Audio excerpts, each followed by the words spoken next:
অনেক দিন পরেই তোমাদের সাথে একটা ব্লগ শেয়ার করছি। তো ব্লগটা প্রায় ধরে রাখা আজ থেকে প্রায় 1.5 মাস আগে। তো ব্লগটা দেখলেই তোমরা বুঝতে পারবে যে এতদিন কেন ব্লগটা পোস্ট করিনি।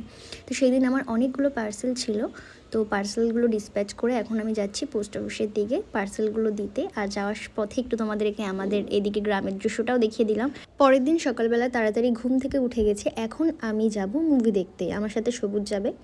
আর সকালবেলা সাধারণত খুব একটা এখন উঠি না, তো সকালবেলা তাড়াতাড়ি ঘুম থেকে উঠেছি শুধুমাত্র মুভি দেখার জন্য। তো মা বললো একটুখানি চাটা করে দিয়ে যা, তাহলে আমি আর মা 1 কাপ চা খেতে পারবো। তো মায়ের কথা মতো লিকার চা বসিয়ে দিয়েছি একটুখানি। এখনই 1 কাপ চা খেয়ে আমি বেরোবো এখন মুভি দেখতে যাওয়ার জন্য।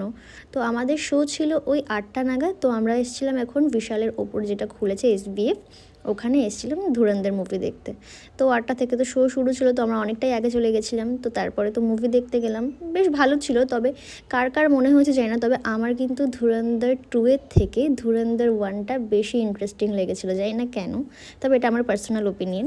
তো তারপর মুভি দেখে বাড়ি আসার পরে এদিকে একটুখানি লাঞ্চ করে নিলাম ফ্রাইড রাইস আর একটু চিকেন কষা দিয়ে। আর সেদিন ছিল উইকলি অফ, তো একটু ঘুরতেও গেছিলাম ওয়ান স্কাই ক্যাফেতে, সেখান দিয়ে কিছু খাওয়া দাওয়া করে আসলাম। এখন যাব বাড়িতে। এটাই ছিল আমাদের সারাদিনের একদম ব্লগ। তো দেখা হবে তোমাদের সাথে আবার নেক্সট কোনো ব্লগে। ততক্ষণ টাটা।